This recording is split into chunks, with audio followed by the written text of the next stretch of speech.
नमस्कार, मैं हूं आपके साथ प्रीति और आप देख रहे हैं बिहार न्यूज। बिहार विधानसभा चुनाव को लेकर तिथियों की घोषणा की जा चुकी है। बिहार में 3 चरणों में चुनाव होने हैं।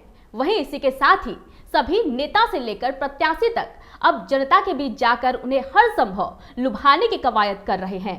वहीं इसी क्रम में इस वक्त हमारे साथ मौजूद है जाप नेता राजू दानवीर। तो चलिए सीधा आपको उनसे रूबरू करवाते हैं और चुनावी मुद्दों को लेकर चर्चा करते हैं। राजू जी, सबसे पहले तो आपका बिहार न्यूज में स्वागत है। धन्यवाद। राजू जी, मैं सबसे पहले आपसे यही जानना चाहूंगी कि आखिर जाप लोगों के बीच किस मुद्दे को लेकर के जा रही है कि अगर आप उन्हें वोट देंगे तो क्यों दें। लोगों के पास ये मन में सवाल है कि आखिर उनके पास अभी पार्टियां कई हैं, प्रत्याशी भी कई हैं, लेकिन ये जरूरी है कि वहां पर जो लोग जा रहे हैं वो जनता के बीच में उनकी जो समस्या है उनके साथ खड़े मिले। तो ऐसा आपके पास क्या मुद्दा है? जैसे हमारे पास मुद्दा की बात नहीं है, समस्या का समाधान है हमारे पास। जो बिहार में शिक्षा खिचड़ी पर चला गया, स्वास्थ्य वेंटिलेटर पर है, आपका सुविधा के नाम पर कुछ नहीं है। यही पटना है जहाँ 1 घंटे की बारिश में पूरा पटना डूबा हुआ रहता है, और जबकि यहाँ पर सारे प्रतिनिधि, जनप्रतिनिधि, मुख्यमंत्री, मंत्री सब यहीं रहते हैं, फिर भी पटना सबसे गंदा शहर में गिनती आता है। आपको सुरक्षा के नाम पर बलात्कार की घटनाएं, मर्डर की घटनाएं, तो क्या है? न शिक्षा है, न स्वास्थ्य है, न आपके बिहार में कुछ अब बचा है, न इकोनॉमी है, इकोनॉमी भी दूसरे जगह जा रही है। तो ये बिहार तो पूरी तरह से लेफ्ट में है, खत्म पर है। तो हमें जो करना है वो हम इसी चीज में ही सुधार लाएंगे, इसी चीज को ही बल देंगे जी। यानी कि आपका मुद्दा यही है कि जो भी इस वक्त परेशानियां हैं लोगों के बीच, चाहे वो स्वास्थ्य को लेकर हो या फिर शिक्षा को लेकर, उसमें आपको सुधार करना है। नहीं, परेशानियां जैसे हमारे पास 24 तारीख को प्रतिज्ञा पत्र लॉन्च हुआ है, तो प्रतिज्ञा पत्र में हमने सारे वो लिखे हैं जो हम पूरा करेंगे। यदि पूरा नहीं कर सके, सत्ता में आने के बाद पूरा नहीं कर सके, तो आदरणीय पप्पू यादव जी ने कहा है कि हम इस्तीफा दे देंगे। और रही बात, मैं जिस क्षेत्र से आता हूं तो उस क्षेत्र बहुत पीछे है, हिलसा विधानसभा, वहीं मेरा पैतृक गांव भी उसी में पड़ता है, जन्मभूमि भी मेरी वहीं है, और मैं चुनाव की भी तैयारी वहीं से कर रहा हूँ। तो वहाँ समस्या ही समस्या है। आपको पूरे अनुमंडल में वो आता है एक विधानसभा, हिलसा विधानसभा हिलसा अनुमंडल में ही आता है। आप पूरे अनुमंडल में एक कम्युनिटी हॉल तक नहीं है, जबकि हिलसा विधानसभा में 4 प्रखंड है, चारों में होना चाहिए था। चारों के बाजार में शौचालय की व्यवस्था नहीं है, शौचालय होनी चाहिए थी। हिलसा 20 साल पहले जाम से जो जूझ रही थी, आज भी जूझ रही है, और करीब वो 1 से 1.5 किलोमीटर जाम रहता है। उसको क्रॉस करने में आधा घंटा आपको समय व्यतीत होगा, 1 से 1.5 किलोमीटर। लेकिन क्या उस जाम को खत्म करने के लिए आपके पास कोई प्लान है? प्लान है ना, जाम को खत्म करने के लिए कि हम जैसे हम ये नहीं बताएंगे, बिहार के माननीय जो मुखिया हैं उन्होंने बिहार हिलसा जो है और आपको नालंदा है, उनको बराबर सम्मान देते रहा, हरदम सम्मान देते रहा। हिलसा तो कई वर्षों से सम्मान दे रहा है, लेकिन हिलसा का विकास पीछे क्यों? हिलसा आज 15 साल उनको होने जा रहा है, उनका गृह जिला है, फिर भी हिलसा में एक बाईपास क्यों नहीं अभी तक बना? न पूर्वी पश्चिमी बना, तो वो अभी अधूरा ही है, पूर्वी बना ही नहीं है। तो ये बाईपास क्यों नहीं बना? बन जाता उसी समय तो जाम की समस्या खत्म हो जाती जी।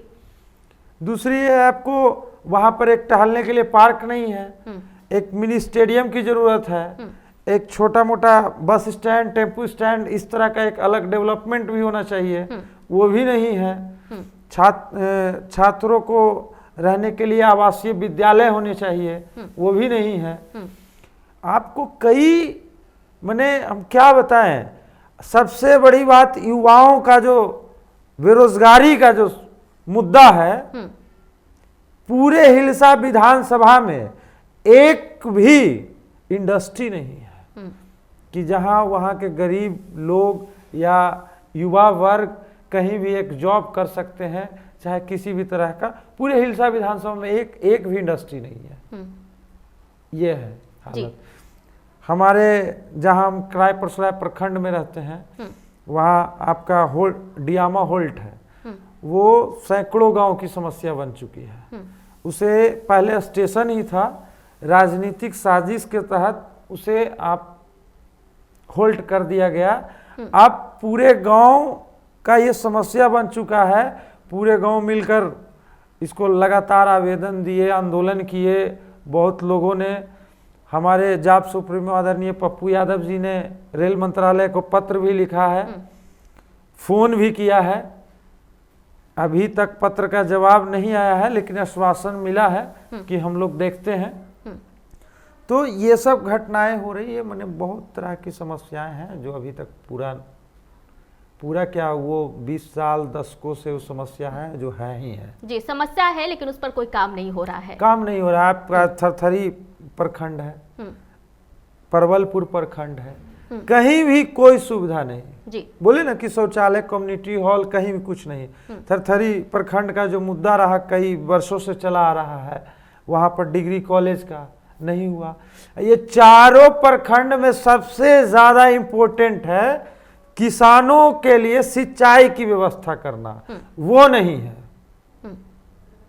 अब सोचिए कि माननीय हमारे मुखिया जी का गृह जिला है और वो गृह जिला में हिलसा विधानसभा इतना पीछे क्यों है? रोड विकास जो बाईपास अभी तक 15 साल में क्यों नहीं बना? क्यों नहीं बना? जी राजू जी, कोरोना काल में जो बिहार की स्वास्थ्य व्यवस्था रही वो किस तरह से पटरी से बेपटरी हो गई, ये हम सभी ने देखा। और अगर खास करके हम हिलसा की बात करते हैं तो हमने सुना है वहां पर कि पोस्टमार्टम की व्यवस्था नहीं है हिलसा में, तो इस पर आप क्या कहेंगे? नहीं, हिलसा में पोस्टमार्टम की व्यवस्था नहीं है। और मैं ये भी कह रहा हूँ कि हिलसा छोड़ के हिलसा यदि छोड़ दिया जाए थोड़ा सा, तो वहाँ तो हिलसा जो अस्पताल है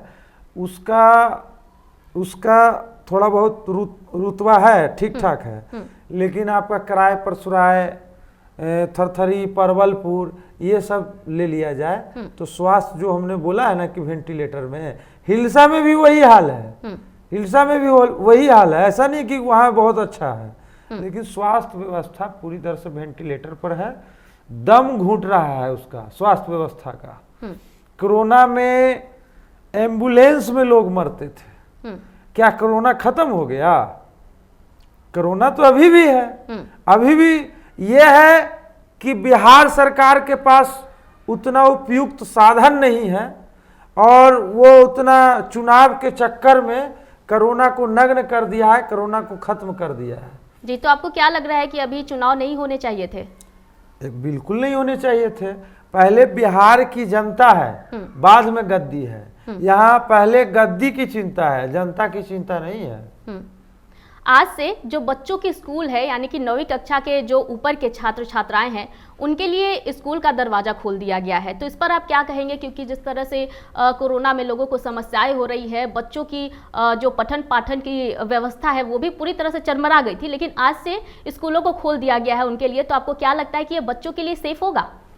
देखिए, बच्चों के लिए कहा जाता है कि आप खुद में सारे तरह से सेफ रहिएगा तो कुछ नहीं होगा, सारे एहतियात को बरतिएगा तो कुछ नहीं होगा। लेकिन बच्चे तो बच्चे हैं, बच्चे एहतियात कितना बरतेंगे? तो कोरोना है और इसे जल्दबाजी में निर्णय लिया गया है और इसका परिणाम बुरा रहेगा, अच्छा नहीं रहेगा। अभी राजगीर में हमें पता लगा है, कल ही पता लगा है कि करीब 10+ कोरोना पॉजिटिव मिले हैं। राजगीर की, नालंदा की बात कर रहे हैं, लेकिन वो खबर में आया है कि नहीं आया है, लेकिन हमारे कुछ करीबी भी हैं जो पॉजिटिव हुए हैं। तो हालात ये है कि कोरोना खत्म नहीं हुआ है, कोरोना को साजिश के तहत खत्म कर दिया गया है अपने गद्दी के चक्कर में। जी। ये है। कोरोना काल में आपने अपने हिलसा विधानसभा क्षेत्र के लोगों के लिए क्या कुछ किया? हमने सारे लोगों का लिस्ट बनाया हिलसा विधानसभा में, और जितने भी जरूरतमंद थे जो टाउन लेवल में थे उन सबके घर तक मैंने पहुंचाया है राशन। उन गरीबों तक, उन पिछड़ों तक, दलित तक, विधवा तक, जो बुजुर्ग थे, उनके बाल बच्चे कहीं फंसे हुए थे और यहाँ अकेले थे, उनको भी पहुंचाया है। करीब हम अपनी पार्टी की बात कर दें तो करीब 22,000 अकाउंट में हमारे पार्टी के द्वारा 12.5 करोड़ रुपया है जो अकाउंट में ट्रांसफर। राजू जी, इतना फंड आपके पास कहाँ से आए? क्योंकि लोगों को अगर आप इतने पैसे दे रहे हैं तो ये भी पार्टी है। पार्टी के पास एक से एक, जब आप मदद करने के लिए चलते हैं तो आपके पीछे जो दो चार लोग होते हैं वो भी आपके साथ हाथ बढ़ा देते हैं। यानी कि पप्पू यादव के साथ अभी सब लोग जुड़े हुए हैं, सब लोग चाह रहे हैं कि पप्पू यादव भी सरकार में आए। जिस तरह से बाढ़ पीड़ितों का साथ दिया पप्पू यादव ने, क्या लगता है आपको कि उससे जनता जो है उनका दिल पसीज गया है? देखिए, आप बाढ़ सारे चीज में पप्पू यादव, आपका मुजफ्फरपुर बालिका गृह कांड, उसमें भी हम लोगों ने सबसे आगे बढ़कर पीड़िता को न्याय दिलाने का काम किया। आपको चमकी बुखार में भी हम लोगों ने मेडिकल कैंप और फ्री में दवाई सब सारे मुहैया कराए वहाँ पर। उसके बाद डेंगू में हम लोग, प्याज में हम लोग, पटना के जल जमाव में हम लोग, कोरोना में हम लोग, अभी जो करीब 20 जिला डूबा हुआ था उसमें भी हम लोग। सरकार किस लिए है? तो आखिर सरकार का सरकारी सुविधा है, अंतिम बैठे हुए पौधान तक जब व्यक्ति तक पहुंचता ही नहीं है तो सरकार किस लिए है?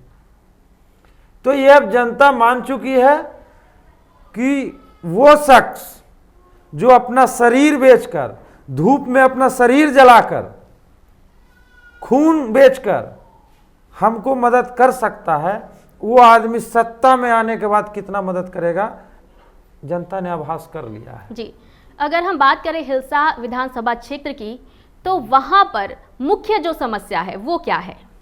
मुख्य समस्या हमने बताया ना। मुख्य समस्या देखिए, हिलसा एक बेहतर पर्यटक स्थल भी बन सकता था, लेकिन अब किनकी मैं गलती कहूं, लोग तो कुर्सी के प्रेमी हैं। हिलसा में रोजगार का भरमार रहता, कोई गरीब फुटपाती ठेला वाले इतना पैसा कमाते कि आनंद से रहते। हिलसा कृष्ण बलराम के इतिहास से जुड़ा हुआ भूमि है जी, और वो एक बेहतर बन सकता था पर्यटक स्थल, लेकिन अब उसे राजनीतिक साजिश कहिए या फिर हिलसा को उठाना नहीं चाह रहे थे, हिलसा को पीछे छोड़ देना चाह रहे थे। जैसे आज तक जाम झेलते रहे उसी तरह हिलसा में किसी तरह का कोई विकास नहीं हुआ। हिलसा तो एक पर्यटक हब बन सकता था, जहां कहीं सिर्फ चरण गए हैं वहां पर्यटक स्थल है। तो जहां क्या तो जाप के पास ऐसी योजना है क्या कि अगर जाप वहां से जीतती है तो उसको पर्यटक हब बनाएंगे? हमने पूरे बिहार का प्रतिज्ञा पत्र बनाया है और हिलसा विधानसभा का भी हमारा प्रतिज्ञा पत्र उसी में अलग आएगा। उसमें हमने सारे वादे को पूरा करेंगे, और पूरा करेंगे ये नहीं कि 5 साल पुरने जा रहा है तो थोड़ा बहुत काम लगाए और रोक दिए, 15 साल पुरने जा रहा है तो थोड़ा सा काम लगाए और उसको पूरा भी नहीं किए, छोड़ दिए। यहाँ पटना में आधा 30% कंप्लीट होता है, उद्घाटन हो जाता है। पटना में बहुत ऐसे ओवर ब्रिज हैं, अभी आपका बस स्टैंड कितना प्रतिशत कंप्लीट हुआ है, उद्घाटन हो गया। तो उद्घाटन शिलान्यास करना तो ये पुराना आदत है, तो हिलसा में वही जाके उद्घाटन ही कर देते, तब ना जनता मानती कि ये जाम की समस्या से हमें छुटकारा मिला है। तो वो भी नहीं हो सका। तो हिलसा की जनता इस बार जान गई है और इस बार वो गलती नहीं करने जा रही है, और वो उम्मीदवार चुनेगी तो बहुत सोच समझ के चुनेगी। ऐसे जनप्रतिनिधि को नहीं चुनेगी कि जिनका सेवा से कोई वास्ता ही नहीं है। जी, अगर वहां से कोई जाप कार्यकर्ता या जाप नेता जो भी हैं वहां से जीत जाते हैं तो सबसे पहला कार्य वहां पर क्या होगा? कार्य वहाँ के जो आम जनों से जुड़े हुए जो मुद्दे हैं वो सबसे पहले पूरा करेंगे। वही ना है आम जनों समस्या। का मुद्दा क्या है? वो सबसे बड़ा मुद्दा मैं वही जानना चाह रही हूँ कि वहां के जो भी लोग हैं उनसे जो जुड़ा मुद्दा है, सबसे बड़ा मुद्दा वो क्या है? क्योंकि जरूरी है कि अगर आप जनता के बीच जा रहे हैं तो जनता अगर आपको चुन रही है तो इसलिए चुन रही है कि उनकी जो सबसे बड़ी समस्या है उसे आप खत्म हमने करें। सबसे बड़ी समस्या आपको बता दी, ये सारे समस्याएं हैं, ये सारे समस्याओं को हम दूर करेंगे। जी। सारे पोल में स्ट्रीट लाइट होनी होगी और पूरे बाजार में सीसीटीवी होगी। तो क्या आप अपने 5 साल के कार्यकाल में इसे पूरा कर देंगे? आप जितनी समस्याएं आपने गिनवाई हैं? बिल्कुल, ये तो आम जनों से जुड़ा हुआ समस्या है, पूरा क्या करना है? ये तो ऐसे ही इसको सिर्फ आगे कोई भी जनप्रतिनिधि या कोई भी हो वो सिर्फ आगे बढ़ते तो ये ऐसे ही पूरा हो जाता। ये कोई बड़ा मुद्दा नहीं है, आम जनों से समस्या है। पार्क, स्कूल, मिनी स्टेडियम, ये सब क्या है? बस स्टैंड, टेम्पू स्टैंड, ये सब क्या है? ये सब आम जनों से जुड़ा हुआ समस्या है। ये चाहेगा कोई भी जनप्रतिनिधि तो वो साल भर के अंदर में सारे समस्याओं को दूर कर दे सकता है जी। कोई बड़ा समस्या नहीं है। राजू जी, चलते चलते मैं चाहूंगी कि आप अपने यानी कि हिलसा विधानसभा क्षेत्र की जनता के लिए कुछ कहें। मैं राजू कुमार उर्फ राजू दानवीर, मैं आपसे आशीर्वाद मांगता हूं कि ये मेरे लिए सौभाग्य की बात होगी कि हिलसा विधानसभा का सेवा करने का मौका मिलेगा और एक सेवक की भूमिका में रहूँगा। कभी भी शिकायत का कोई मौका नहीं दूंगा और ये मैं दिल से बचपन से ही सेवक की भूमिका में रहा हूँ और लोगों के हर समस्याओं को मैं समझते आया हूँ।